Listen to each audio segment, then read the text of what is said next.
Around the world and across Nigeria. If you're still with us or you just joined us, you're still on to Enterprise Weekend, reaching you from Enterprise Television. Let's get to our main conversation for this morning. The Nigerian National Petroleum Company, Nnpc Limited, refuted allegations by Timothy Mbere, a community representative, claiming the recent restreaming of the Port Harcourt Refinery and truck loading of petrol were false. An Nnpc spokesperson, Femi Sonaya, labeled the accusations as ignorant and inconsistent, asserting that the old and new Port Harcourt refineries share integrated facilities, including a single terminal for products loadout. Mbere alleged that old stocks from the old Port Harcourt refinery was being loaded at the new Port Harcourt refinery gantry, implying that the old refinery was not operational. Nnpc countered this by explaining that products from the old refinery can also be routed through the shared infrastructure, dismissing the claims as ill-informed. The Nnpc criticized the other inaccuracies in Mbere's statement, including his claim that the refinery produces 1.4 million barrels per day, far exceeding its 600,000 barrels per day capacity. Nnpc clarified that the refinery is operating at 90% output, producing 1.4 million liters of petrol along with diesel and kerosene. Emphasizing its transparency, Nnpc urged the public to disregard the misinformation and confirmed that the Port Harcourt refinery began a crude oil processing and truck loading on November 26. We still have in the studios with us our one and only Mr. Shede Nnpc, thank you for being with us. Thank you so very much for hanging on. So let's have this conversation. Just before we started, we had a little talk about it, and you said so much already. Now let's fleshing out this particular story. Some Nigerians have likened the Port Harcourt refinery as the new Air Nigeria. That at the time it launched by the Minister of Aviation, it was, lauded. People praised it, only for us to now get to know that it was given to us by Ethiopian Air, and they came and they took it back again. So are we not seeing the same thing with the Port Harcourt refinery? Okay, thanks for that question. For the Port Harcourt refinery and the Air Nigeria situation, they are basically different things. Okay. For Air Nigeria, Nigeria has actually not invested money into that place. We're trying to do like shopping for an airline that is going to manage we don't even have a fleet. An airline that is established, that we use its own fleet, but we'll just take on the name Air Nigeria, run on behalf of the government, would do a percentage sharing, and everybody is home and dry. But I think he did not do his homework very well, and it wasn't tidy. In fact, they went to court and the court threw his case out and like, who does all these type of things you are doing? And you have moved so much money, and you now say that it's with EFCC. But for Port Harcourt refinery, you can see the trajectory. All the way from the Buhari regime, they have been releasing money. Abacha stolen crude. Sometimes they will borrow money to the tune of over $1.5 billion they have spent. They have shown us that when they did mechanical completion, they showed us. When they did some other things too, they've always promised it will come, though they keep failing. But I think Port Harcourt refinery, from where I sit and from information I've seen, will work. Yes, it is not like Air Nigeria in the sense that there's no reason, because Nnpc can now see that it's either they join the business or Dangote takes it all. Everybody just looks at the refinery. They are not looking at competition. Nnpc is part of the owners of Dangote refinery. Yeah. They own 7.5% shares. And Dangote is like, I'm the Baba here. Whatever I say, whatever I do is final. How do you fight back such a giant? Except you also have something to boast of, even if it's small, at least for price control and some other things. I could draw from the interview the spokesman of Petron, Dr. John Obele, had with one of the stations, and was saying that I was at this refinery together with members of the National Assembly. They had done. What is going on now is calibration. Once they calibrate their pumps, by next week, they'll start selling.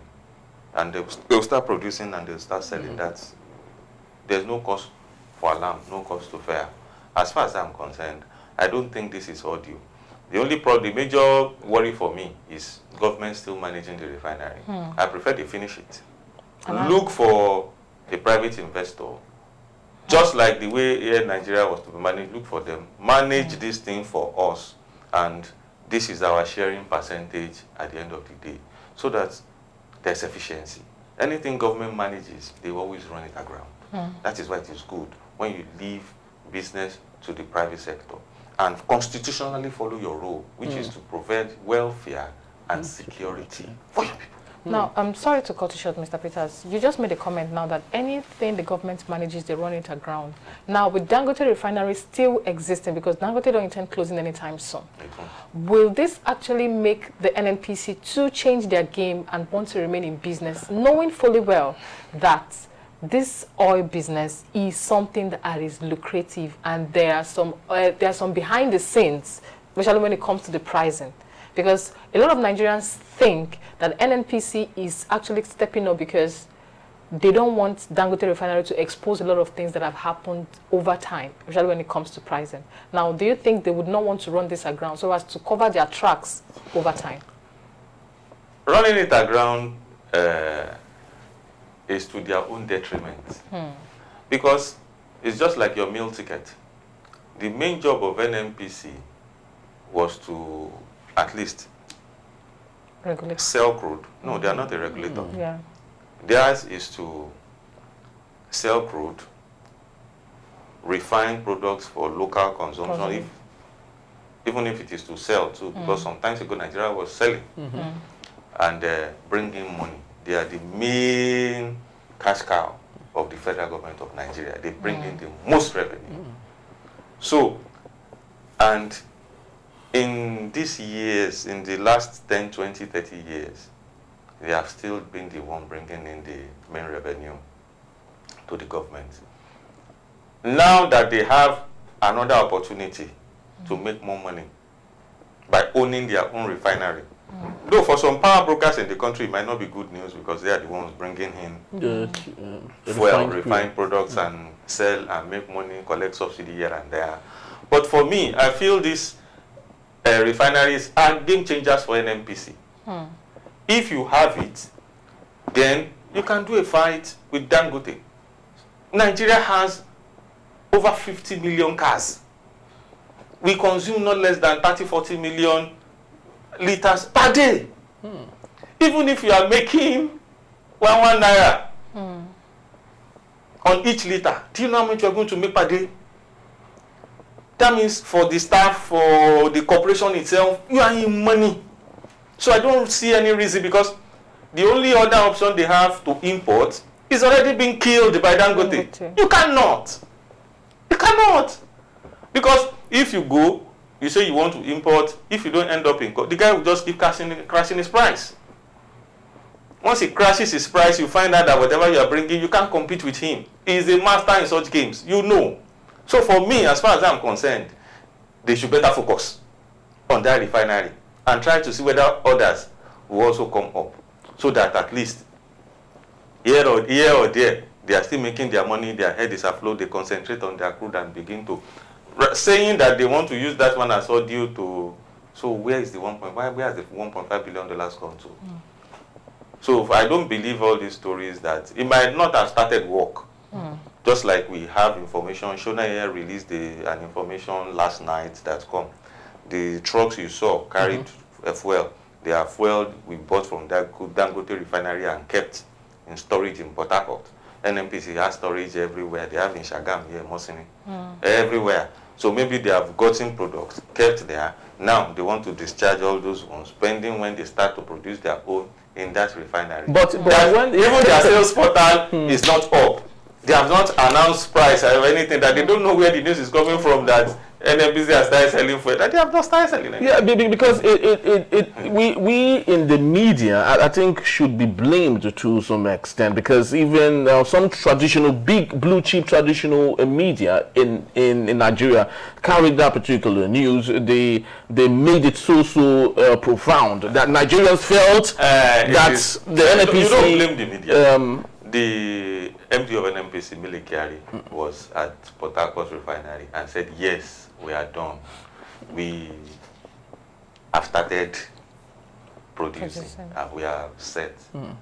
But people saw trucks and felt that people have started buying immediately. And they are said, only for them to come, no, the ones they took are not the one we are producing. No. We just want to start. We are calibrating our pumps. That's what Shunaya was saying yesterday. That some people carry... That in fact, in some of our storage tanks, because it's been very old, we use them, we discovered that the petrol is mixed with water.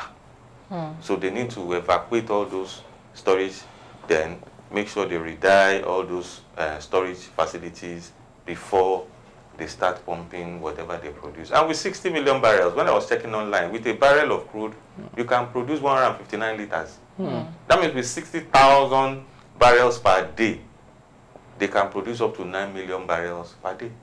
Nigeria consumes between 25 and 35 million barrels per day. So if they are taking about 25 or 30% of the market off Dangote, it's okay. Now, other refineries will also come to and join. Okay, now, do we see the hope for the prices of fuel to actually reduce in this country? So that's because the same rumor had it that they were selling for 1,000... 1,030 naira. So is that I think that is where the issue is now.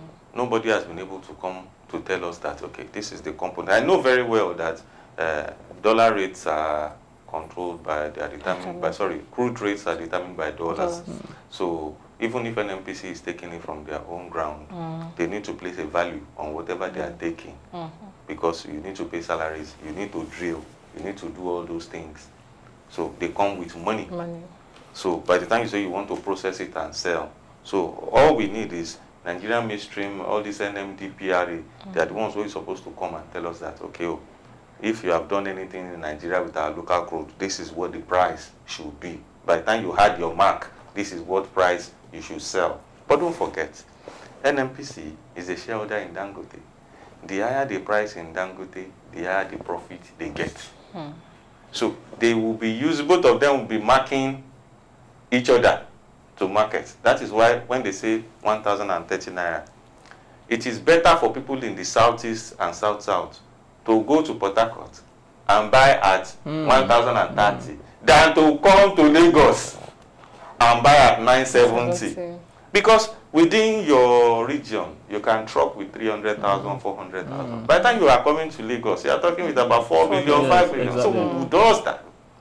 So we prefer if we have such in different regions. If Kaduna is working, Warri is working, Port Harcourt is working, that means most of these trucks you see falling on people, catching fire, you won't even see them anymore. They will die in natural death because all those workers will be within their region. Yes, so, but as we encourage that competitiveness amongst regions and hoping that we have many refineries in different parts of the country, let's not forget, months back, we had the issue of Dangote, the same old Dangote, a capitalist, which of course we want to know he is, accused the blending plant just close to it, owned by the governor of Enugu State, that why should it be blending close to its refinery? So don't you think Dangote even having a refinery might even offense Nnpc, sorry, having a refinery might even be an offense to Dangote, who might want to kill it? Dangote is a businessman, and everybody knows his business model. Every business he puts his head, he always wants to be the leader. He wants to control the price. But the laws are there. The Petroleum Industry Act is there. He cannot have it all. He can only fight and try to muscle others. But if the laws are there to protect little and small business owners, you cannot stop them. He cannot wake up and say, why are you, if government has licensed somebody to also own them. Do you know how many licenses the government gave when they gave Dangote a refinery license? 15. Where are the other 14? Most of them just collected it and went to sit down. They sat down, and now the guy is in business. That's why the guy is saying that in this your Petroleum Industry Act, you have to put it there. Once I start, or once anybody doing refinery starts, nobody can import except us. Because we cannot put our money in the country and somebody will sit somewhere waiting for when I have problem and say he wants to import. No. If I have problem, I should be the one to import and bring it here and sell. So what he is fighting for most times is, don't bring in products. The act that we signed, all of us agreed before we invested in this business, is that once we start local refining, then all this foreign importation should stop. So you need to see very well what he is fighting about. He might not be fighting about you stopping blending, because you don't even have his capacity. You don't have his market. There's no need for us to be competing. But maybe something is happening that you are not seeing, that he is already seeing, and he needs to proceed to court immediately to get injunction to stop people from doing anti-what. So the oil industry is very, very not too clear, very opaque. But sometimes you just need to calm down and begin to look at, why is this man shouting? Why is it? He cannot stop any business. But at the same time, other businesses too cannot continue in their whole life of trying to cut corners. No, it won't work. Okay. Shouldn't Peters, let's just get your pattern shot. If you're to advise the Nnpc on this new journey they're about to. Yeah, the only thing I will advise the Nnpc is because they have lost credibility, lost all confidence that the Nigerian populace have in them. You own 4 refineries. I don't know how the whole 4 refinery went aground. Number one, that is madness. It's like your dad gave you 4 houses. Until those houses came down, you were just there, unable to manage, which is very sad. Even during military years, they were managing. Not to talk of democracy. So people have lost all confidence in you people because they believe that you are the ones even collecting the subsidy, bringing. You prefer to import than to make these things work. We know. Now you have another chance. You have promised it will happen, so that it will happen. You have failed people. But now you are live. Try as much as possible. Choose the best model that will work for you. I don't think the best model is for your staff to continue to work there. Because as a politician, Senate Committee on Oil and Gas, I will fill the place with my people. You as the governor of your state, you want to fill 10 slots. You as this one. That is what killed Nigerian Airways, NPA, all this NNSL, all this, all of them. That is what killed them. Look for the best model. Look for people who can manage refinery. And looking at people who can manage refinery, do you think Malik Kyari should go? No. You see, like I always say, Kyari going or not, it won't change anything. We have sacked plenty. Ibe Kachuku, Gayas Obaseki, plenty Nnpc MDs. What has he given to us? You are also bringing another public servant. If Kyari goes, Mele is not the problem. So what's the problem? And I think the problem is basically fundamental. But now that we have private sector coming into it, we'll see a balance. I just want that refinery to be well managed, even if it is 60,000 barrels per day. And they said they will integrate it with the one that produces 150,000 barrels per day, so that at the end of the day, even if you have 200,000 barrels per day, producing about 100 million, you are also able to export to all these countries that come to do smuggling. Very, very true. So as far as I'm concerned, it is a golden chance and opportunity for Nnpc to continue to reign, to continue to run a profit. As Dangote is doing his own, do you know how many refineries are shutting in Europe because of Dangote refinery? Go to the news and see it. The guy is a game changer. You can stop him. The best is for Nnpc to also find a way to join the bandwagon. Very true. Thank you so much for that. They say the government have no business with doing business, but I still wonder how Akwa Ibom State has been able to do it with Ibom Air. They came and they took over that space. Do you think it is Akwa Ibom State government and government officials that is running Ibom Air? Go and check until you know. Exactly, the people running it. Don't compare. They might give it to Nnpc, run this thing. The name is Igbo. I'm not saying that is what happened, but run this thing for us. You take 20% of whatever you feel. We take 50%. This one takes this one, that one. You don't need to own everything in life. You don't need to just make life easy for. Is it not even easy for that? You sit down, waiting for money, and allow others to go and work for you. Because you want it. True, very true. True. Thank you so very much, Sholinde Peters, for being part of our show today. We truly do appreciate you and I enjoyed our discussion today. Choma, thank you as always. Yeah, thank you, Harry. It's always interesting with you. Yes, thank you. It's going to be a great weekend. Yes, most definitely. And to you, we'd love to say thank you so much for being part of our show today. But please do well to visit us. You can check out on this particular story and more when you, of course, go to enterprisetvnews.com. You also may like, comment, and follow us on all our social media platforms at Enterprise TV7.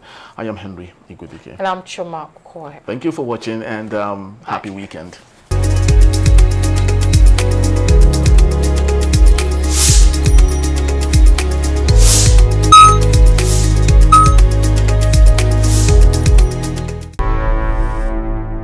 Enterprise TV, a tradition of truth.